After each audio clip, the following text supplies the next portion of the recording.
And this one's actually collected by Sean, who's been apprenticing with me. And they live on a very, very shallow base of soil with chalk underneath, so we can literally just put a foot in with a spade and they come out. And as you can see, it's a beautiful, beautiful natural tree. It looks like a tree, it doesn't look like a bonsai. For my personal taste, this is what I want to achieve. I want to achieve a natural looking tree.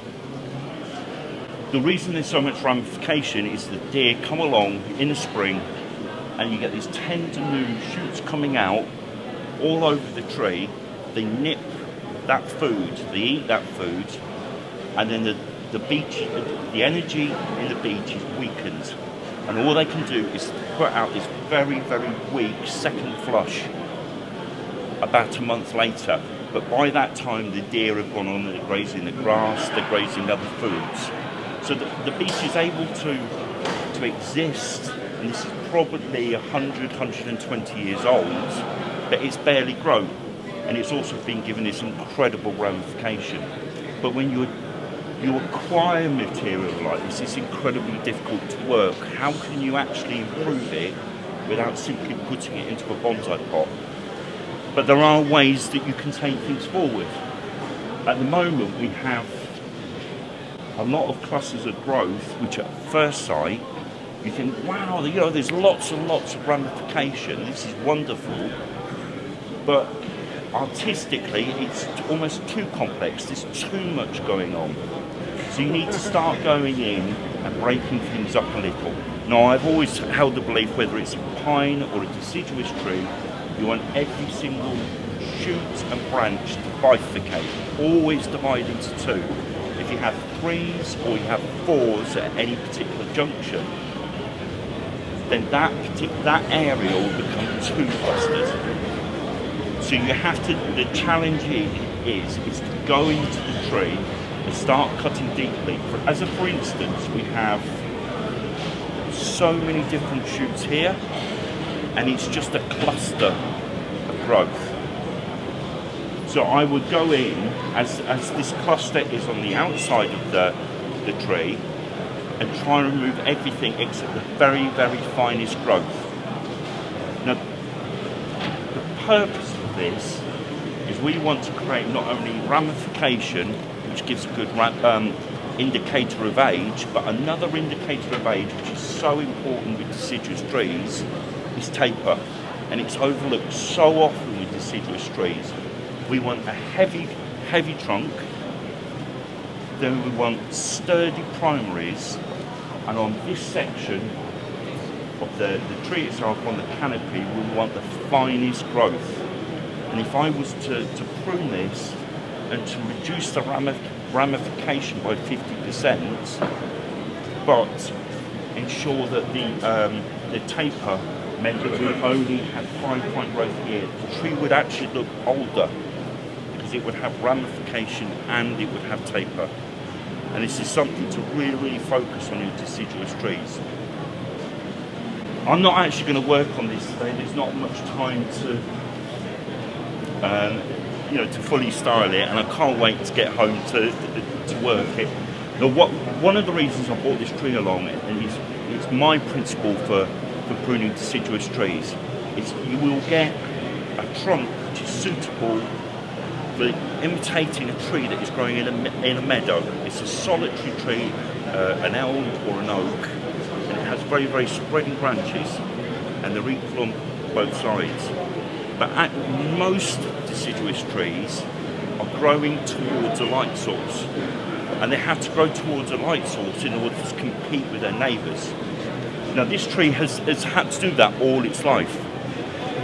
The strongest growth in the trunk is coming out towards the left, and the movement of the trunk towards the left dictates that is our movement. And you can see that the strongest branches are also to the left. So when we were to start, if we were to start wiring, we would want to have our branches on a deciduous tree so they're dropping. If you imagine that there is a continual light source here, the branches are reaching towards that light source. They want to gather as much energy as possible. on your side, on the opposite side of movement, if the sun is here, the only light that it will actually get is what comes over the top of the canopy. And you will find that the branches naturally just lift. They're just lifting up to catch that light. And it's a very subtle thing. You don't want to have a tree that ends up being windswept and being flung out. But you want that subtlety of branches on the left-hand side dropping and the right-hand side lifting. And that's what's naturally happened with this tree. And it's another thing to, and it's another thing to is worth aiming for. In terms of deciduous design as well, I personally think it would be abhorrent, it would be terrible to turn this into to give this a traditional apex or a pine apex and try and build a tree on top of a tree, which I think is one of the worst phrases imaginable.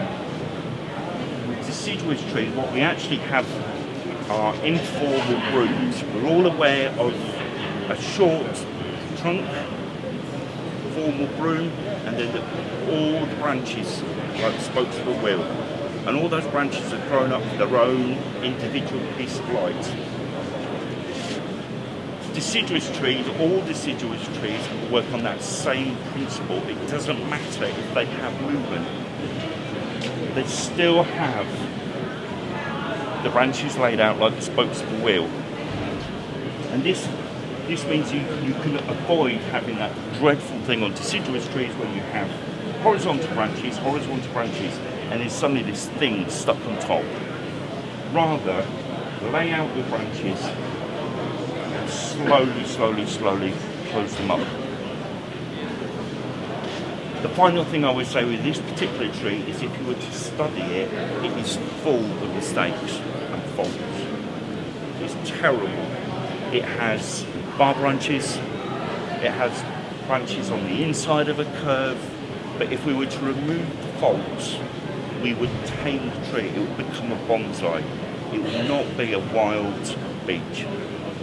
And that's something you have to avoid. And I'm sure everyone, particularly when they're starting out, has got themselves a tree, pruned it, cut it, wired it, in order to make it into a bonsai, and then ended up with something completely different that isn't particularly good looking. I'm just trying to think of anything else. One other thing I would say now is with beech in general, this could do with being pruned back now, but looking after your beech and getting a second flush is difficult. Ordinarily, fagus or beech, they have one flush of growth a year, which makes them a bit slow for people to develop. Allow it in the same way as the deer harness in the wild, we do exactly the same thing. We allow the buds to extend, the new shoots to extend, leave them there for 2 or 3 weeks, those new shoots for 2 or 3 weeks, let the tree reinvigorate itself, get it some strength, and then prune back. And the second trick is you keep the terminal leaf, keep your leaf there, and then pull every leaf going back along the branch. And this terminal leaf will ensure that the sap keeps coming through, and where you've removed an individual leaf, you'll get a new extension, you'll get a new branch. And obviously each branch then has a series of leaves, and the ramification builds incredibly quickly. And I think that's it, generally. Has anyone got any questions they'd like to ask me? If you do that, you get a second flush of growth? Oh, sorry, yeah, it says the second flush of growth that comes along is far more refined, you get much more leaves. And what can happen is you get a hell of a lot of very small leaves here, and then your terminal leaf is very, very big. And that's the point that you then remove the terminal leaf and it will replace itself. And you have a much stronger branch. Okay? Would anyone else like to? How long has it been in the pole area? This was lifted in October. So this 2 years ago. 2 years ago. And if you lift them in October, while they're still in leaf, there's very little transpiration for us in the UK. There's very little moisture loss. So you take the tree, and the tree has got enough energy, vitality, and it's also growing a lot of roots naturally. It's been gathering sugars and starches all year, and even if you collect it, if the leaves are there, it's going to produce a lot of new roots. If you collect them on the other side in spring, they can be a bit sulky. So I would definitely go for October, November collection, as long as you can protect them for about 6 weeks from any frosts. So you can correlate that with the country you're in, and it may end up being August that you collect a peach. If you're really worried, use some anti-transpirant so there's no moisture loss through the leaves, and it'll be happy, be really, really happy. And a little acid feed goes a long way with peach as well. So, any other questions? Would you like to share that banana with me, Mark? Okay. Thanks a lot, Harry. Thank you.